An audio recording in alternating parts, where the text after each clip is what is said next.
Bonjour à tous et bienvenue au rendez-vous de l'information. On démarre par Fraternité qui titre en manchette spécial 8 mars, Journée internationale de la femme, reine d'hier, décide d'aujourd'hui, droit et émancipation de la femme, une quête permanente.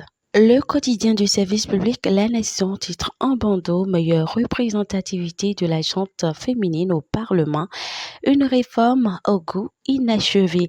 Évaluation de la question genre au Bénin en processus renforcé par des leviers juridiques. Les femmes dénoncent plus mais n'osent pas avancer, dit Maître Nadine Dosso-Sakponou. Le quotidien Oro nous dévoile le message du ministre des Affaires sociales pour la Journée internationale de la femme 2023. Journée internationale des droits des femmes en 2023 toujours. Le maire Arrondino souhaite une bonne célébration aux femmes de la cité d'Ottawa, en particulier celles du Bénin en général.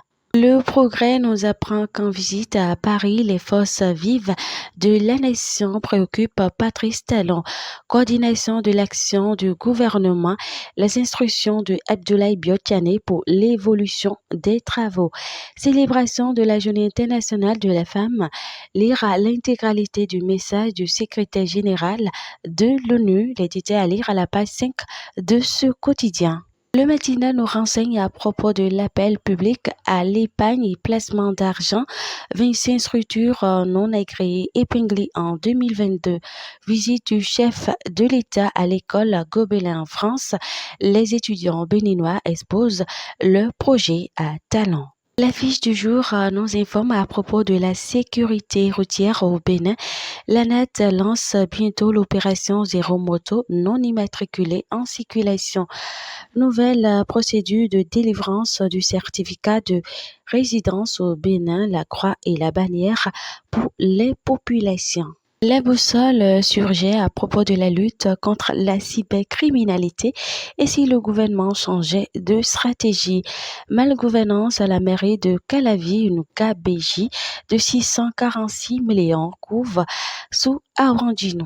La nouvelle tribune nous avise que pour désengorger les morgues, la justice ordonne l'enterrement de 386 corps inconnus.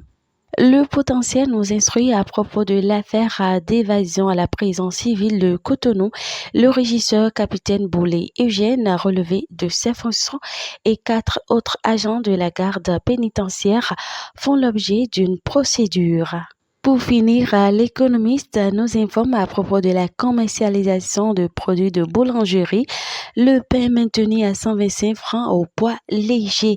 Et ce sera tout. Merci de nous avoir suivis. Surtout, n'oubliez pas de vous abonner, de liker, de commenter, de partager et d'activer la cloche de notification pour ne manquer aucune de nos publications. Et à demain.